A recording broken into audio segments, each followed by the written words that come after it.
Bismillahirrahmanirrahim. Assalamualaikum warahmatullahi wabarakatuh. Salam sejahtera bagi kita semua. Perkenalkan, nama saya Suarman Pulungan dari program studi PPKN. Di sini saya akan menyampaikan hasil presentasi kami dari kelompok 8 yang atas nama Suarman Pulungan, yang kedua Nikmatul Hidayah, yang ketiga Fitri Mulyana. Tanpa memperpanjang mukadimah, saya akan menyampaikan isi dari hasil makalah kami yang berjudul yaitu komponen-komponen pembelajaran. 1. Pengertian komponen-komponen pembelajaran diambil dari terjemahan kata instruksional. Akan tetapi tidak jarang pula orang memberikan pengertian yang sama untuk kedua kata tersebut. Kata pembelajaran dan kata pengajaran dapat dibedakan pengertiannya. Kalau kata pembelajaran hanya ada di dalam konteks guru di kelas formal, sedangkan kata pembelajaran tidak hanya ada dalam konteks guru murid di kelas formal, akan tetapi juga meliputi kegiatan belajar mengajar yang dihadiri oleh guru.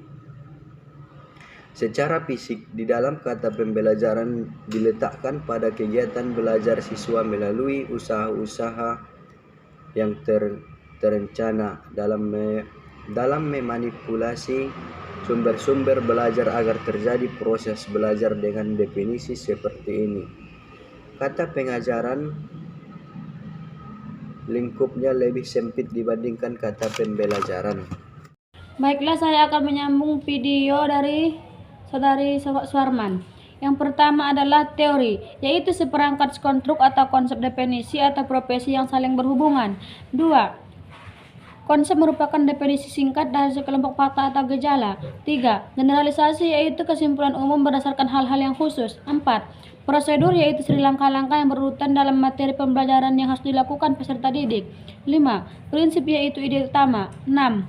Fakta, yaitu sejumlah informasi khusus dalam materi yang dianggap penting. 7. Istilah, yaitu kata-kata perbendaharaan yang baru dan khusus yang diperkenalkan dalam materi. 8. Contoh, yaitu hal atau proses yang bertujuan untuk memperjelas suatu uraian. 9. Definisi, yaitu penjelasan tentang makna atau pengertian tentang suatu hal atau kata. 10. Proposisi, yaitu kata yang digunakan untuk menyampaikan materi pelajaran. Selain itu, mencapai tipe tujuan mengajar yang telah ditentukan diperlukan bahan ajaran,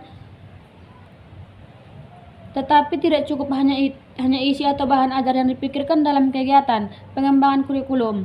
Lebih dari itu adalah pengalaman belajar yang mampu mendukung pencapaian tujuan secara lebih efektif. Isi atau materi kurikulum adalah semua pengetahuan, keterampilan, nilai-nilai, dan sikap terorganisasi dalam bidang studi. Sedangkan pengalaman belajar dapat diartikan sebagai kegiatan belajar tentang disiplin berpikir dari suatu disiplin ilmu. Media pembelajaran atau alat pembelajaran media pembelajaran merupakan sumber belajar eksternal yang menjadi bagian dari metodologi pembelajaran yang diatur oleh pengajar. Definisi media pembelajaran. Bentuk komunikasi baik cetak maupun audiovisual serta peralatannya. Evaluasi merupakan aspek kegiatan pendidikan yang dipandang lebih kecil. Untuk melakukan evaluasi terhadap belajar siswa maupun keefektifan kurikulum dan pembelajaran. Evaluasi kurikulum secara luas tidak hanya menilai dokumen tertulis, tetapi yang lebih penting adalah kurikulum yang diterapkan sebagai bahan fungsional dari kejadian yang meliputi interaksi siswa, guru, material, dan lingkungan.